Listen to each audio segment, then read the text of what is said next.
C'est l'heure du 19-20 sur France 3. Bienvenue pour cette heure d'information en Champagne-Ardenne. En voici les principaux titres. Nous irons dans le vignoble à Festigny où les touristes découvrent la Champagne en quad ou en buggy. On est bien loin de la traditionnelle visite de cave. Sensation forte garantie dans ce journal.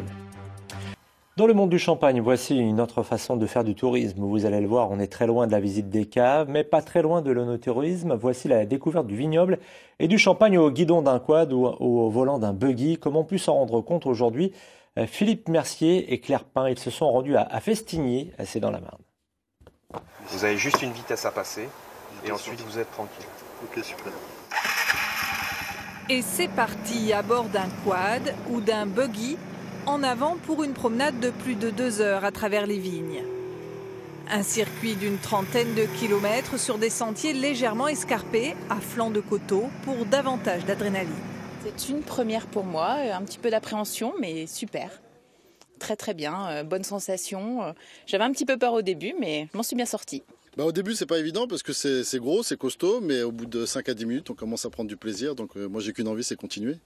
Vous allez voir, on va passer juste à côté de Châtillon-sur-Marne, on va aller à Châtillon-sur-Marne tout à l'heure. Et donc tout ceci fait partie de la zone d'appellation Champagne.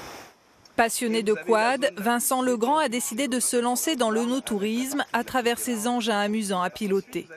L'idée de fonder son entreprise lui est venue un soir, alors qu'il rentrait de son ancien emploi de commercial. Je traversais le bois et d'un seul coup, on avait toute cette vue magnifique sur le vignoble. Et je me suis demandé, mais pourquoi personne ne proposait de visiter notre secteur de la vallée de la Marne, tout en expliquant en même temps toute la partie viticole, du travail viticole en amont de la vendange. Explications sur la taille de la vigne ou les différents cépages. À travers différentes haltes, Vincent distille avec pédagogie son savoir en offrant toujours aux visiteurs des points de vue époustouflants.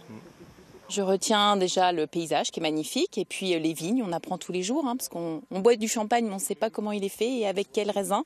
Donc je trouve que c'est très intéressant. Il y a le côté fun et puis il y a le côté aussi culture.